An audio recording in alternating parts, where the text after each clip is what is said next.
அனைவருக்கும் அன்பான வணக்கங்கள். இன்றைய நாள் 14ஆம் தேதி ஜூலை மாதம் 2016 வருடம் வியாழக்கிழமை.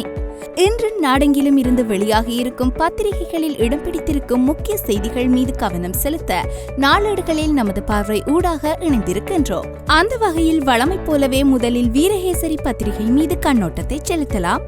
வீரகேசரியின் இன்றைய பிரதான தலைப்புச் செய்தியானது விசாரணை பொறிமுறையை நிறுவும் போது நிலைப்பாட்டை அறிவிப்போம், சர்வதேச பங்களிப்பு குறித்து தமிழ் கூட்டமைப்பிடம் அமெரிக்கா தெரிவிப்பு என்ற தலைப்பில் இன்றைய பிரதான தலைப்புச் செய்தி பிரசுரிக்கப்பட்டுள்ளது. இலங்கையில் இடம்பெற்றதாக கூறப்படும் மனித உரிமை மனிதாபிமான சட்ட மீறல்கள் தொடர்பில் அரசாங்கத்தின் பொறுப்புக்கூறல் பொறிமுறை அமைக்கப்படும் போது சர்வதேசத்தின் பங்களிப்பு குறித்து அமெரிக்காவின் நிலைப்பாடு அறிவிக்கப்படும் என பிரதான எதிர்க்கட்சியான தமிழ் தேசிய கூட்டமைப்பிடம் தெரிவிக்கப்பட்டுள்ளது என்று தொடர்ந்து செல்கின்றது வீரகேசரியின் இன்றைய பிரதான தலைப்புச் செய்தி. தொடர்ச்சியாக வீரகேசரியின் மலையக செய்திகள் மீது கவனம் செலுத்துவோம்.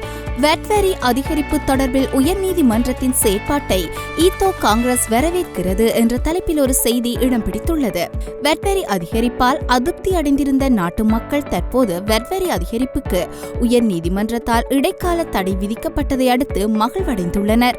அதேபோன்று வட் வரி அதிகரிப்புக்கு விதிக்கப்பட்டுள்ள இடைக்கால தடை நடவடிக்கையை இலங்கை தொழிலாளர் காங்கிரஸ் வரவேற்பதாக காங்கிரசின் உபதலைவரும் ஊவா மாகாண அமைச்சருமான செந்தில் தொண்டமான் தெரிவித்துள்ளார் என்று தொடர்ந்து செல்கின்றது அந்த மலையக செய்தி. இவற்றையடுத்து வீரகேசரியின் ஆசிரியர் தலையங்கம் மீது கவனம் செலுத்துவோம். தெளிவான உறுதியான நிலைப்பாட்டை வெளியிடுங்கள் என்ற தலைப்பில் இன்றைய ஆசிரியர் தலையங்கம் பிரசுரிக்கப்பட்டுள்ளது.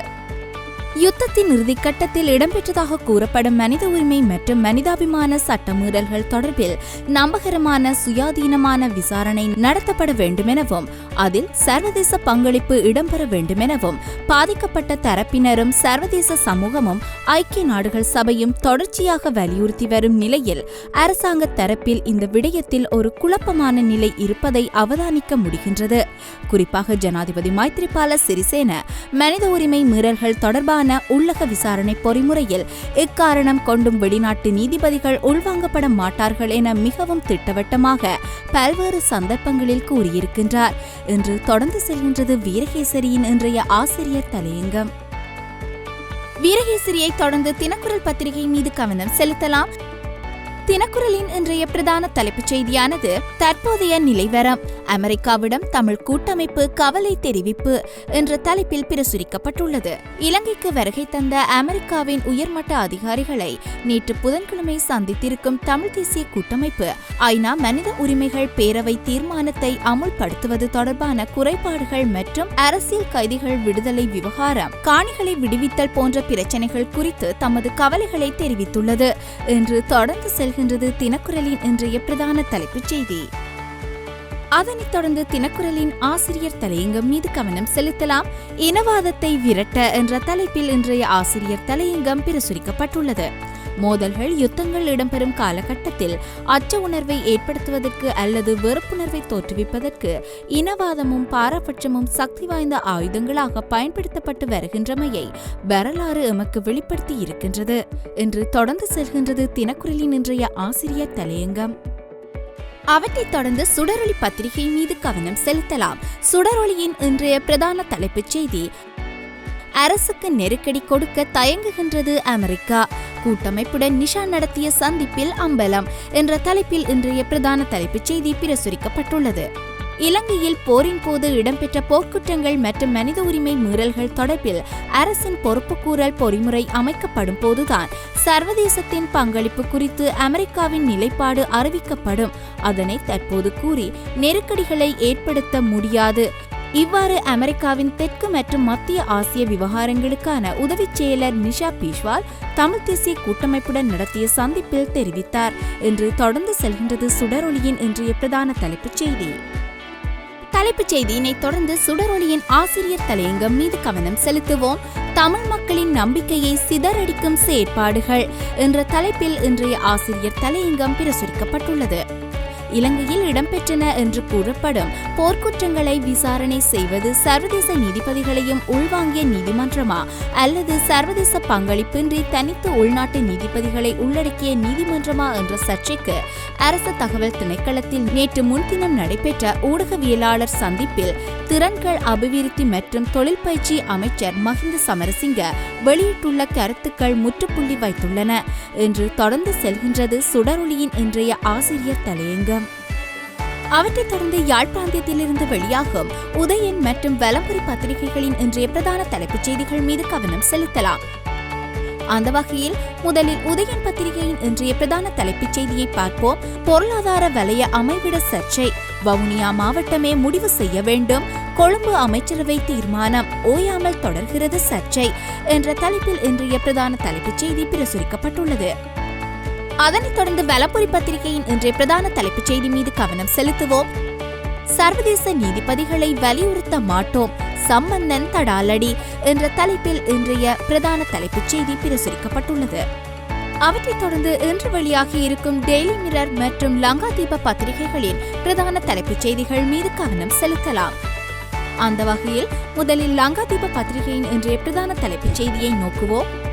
காகல்ல பிரதேசத்தில் மணல் திருட்டில் ஈடுபட்டதாக கூறப்படும் சிலரை வனஜீவராசிகள் திணைக்களத்தின் அதிகாரிகள் கைது செய்து அழைத்துச் சென்ற வேளையில் அந்த பிரதேச மக்கள் வனஜீவராசிகள் திணைக்கள அதிகாரிகளை அடித்து போட்டுவிட்டு கைது செய்யப்பட்டவர்களை கொண்டு சென்றுள்ளார்கள் என்ற ஒரு பரபரப்பு சம்பவம் இடம்பெற்றிருக்கின்றது. அந்த சம்பவத்தை மையப்படுத்தியதாக தன்னுடைய பிரதான தலைப்புச் செய்தியினை பிரசுரித்துள்ளது லங்காதீப பத்திரிகை. தொடர்ச்சியாக டெய்லி மிரர் பத்திரிகையின் இன்றைய பிரதான தலைப்புச் செய்தி மீது கவனம் செலுத்துவோம். சிவில் மற்றும் அரசியல் உரிமைகள் பற்றிய சர்வதேச உடன்படிக்கையின் அடிப்படையிலான கேள்வியொன்று நாடாளுமன்ற உறுப்பினர் தினேஷ் குணவர்த்தனவினால் அண்மையில் பாராளுமன்றத்தில் எழுப்பப்பட்டதை தொடர்ந்து அதற்கு பதிலளித்த பிரதமர் ரணில் விக்ரமசிங்க குறித்த விடயம் தொடர்பில் விவாதிப்பதா இல்லையா என்பதை தீர்மானிப்பது சபாநாயகருடைய கைகளிலே உள்ளது என்று தெரிவித்திருந்த கருத்தின் அடிப்படையில் ஏற்கனவே உயர்நீதிமன்றம் வழங்கிய தீர்ப்பினை கேள்விக்குட்படுத்தியதன் அடிப்படையில் பிரதமருக்கு எதிராக மனு தாக்கல் செய்யப்பட்டிருக்கின்ற செய்தியை மையப்படுத்தியதாக தன்னுடைய பிரதான தலைப்புச் செய்தியினை பிரசுரித்துள்ளது டெய்லி மிரர் பத்திரிகை. அவற்றைத் தொடர்ந்து இன்று வெளியாகியிருக்கும் பத்திரிகைகளில் இடம் பிடித்திருக்கும் சர்வதேச மற்றும் இந்திய செய்திகள் மீது தொடர்ச்சியாக கவனம் செலுத்துவோம். அந்த வகையில் உலக செய்திகளில் ஒன்றாக கேமரோன் பிரதமர் பதவியில் இருந்து விலகுவதற்கு முன்னர் பாராளுமன்ற உறுப்பினர்களுடன் சந்திப்பு என்ற தலைப்பில் ஒரு செய்தி இடம் பிடித்துள்ளது. அவற்றைத் தொடர்ந்து இந்திய செய்திகளில் ஒன்றாக என் மகளை ஏன் இப்படி செய்தாய், ராம்குமாரிடம் கதறிய சுவாதியின் தந்தை என்ற தலைப்பில் ஒரு செய்தி இடம் பிடித்துள்ளது. தொடர்ச்சியாக இன்று வெளியாகியிருக்கும் பத்திரிகைகளில் இடம் பிடித்திருக்கும் கேலி சித்திரங்கள் மீது கவனம் செலுத்தலாம். அந்த வகையில் வழமை போலவே முதலில் வீரகேசரி பத்திரிகையில் இடம்பெற்றிருக்கும் கேலி சித்திரத்தை பார்க்கலாம்.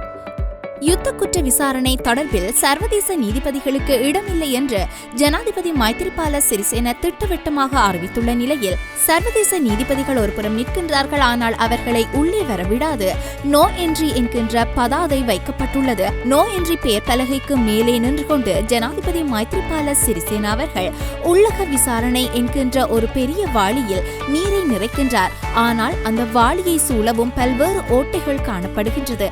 எனவே அதை பார்த்து கொண்டு நிற்கின்ற பாமரர்களுக்கு தெரிகின்றது உள்ளக விசாரணையில் பல்வேறு குளறுபடிகள் இருக்கும். ஊற்றப்படுகின்ற அந்த நீர் எவ்வாறு அந்த வாளியில் தங்காமல் சென்று விடுமோ அதுபோல் தமக்கான விசாரணைகளும் உள்ளக விசாரணைகளாக இடம்பெற்றாலும் அதில் எந்தவித பயனுமில்லை என்பதை தெரிந்து அவர்கள் கவலையோடு நிற்பது போன்று சித்தரித்து தன்னுடைய கேலி சித்திரத்தினை பிரசுரித்துள்ளது வீரகேசரி பத்திரிகை. அதனைத் தொடர்ந்து தினக்குரல் பத்திரிகையின் இன்றைய கேலி சித்திரமானது நிதி மோசடி குற்றச்சாட்டின் பேரில் கைது செய்யப்பட்டு சிறையில் அடைக்கப்பட்டுள்ள முன்னாள் ஜனாதிபதி மஹிந்த ராஜபக்சவின் மூத்த புதல்வர் நாமல் ராஜபக்ஷ சிறைக்கு சென்ற நாள் முதல் அங்கே சிறை கைதிகளுக்கு வழங்கப்படுகின்ற சாதாரண உணவை உட்கொள்கின்றார். அதேவேளை தியானத்தில் ஈடுபடுகின்றார். மற்ற கைதிகளுக்கும் தியானம் சொல்லிக் கொடுக்கின்றார் என்பதை சித்தரிக்கும் வகையில் அவர் சிறை கூண்டுக்குள் தியானத்தில் இருப்பது போன்று சித்தரித்து தன்னுடைய கேலி சித்திரத்தினை பிரசுரித்துள்ளது தினக்குரல் பத்திரிகை. தொடர்ச்சியாக சுடரொளி பத்திரிகையின் கேலி சித்திரம் மீது கவனம் செலுத்துவோம்.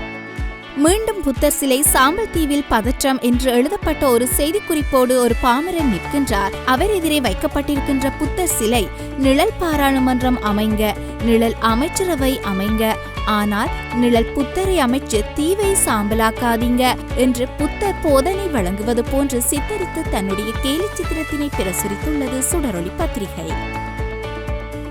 நேயர்களே, இதுபோல் மற்றொரு நாளேடுகளில் நமது பார்வை ஊடாக இணைந்து கொள்ளும் வரை நன்றி, வணக்கம்.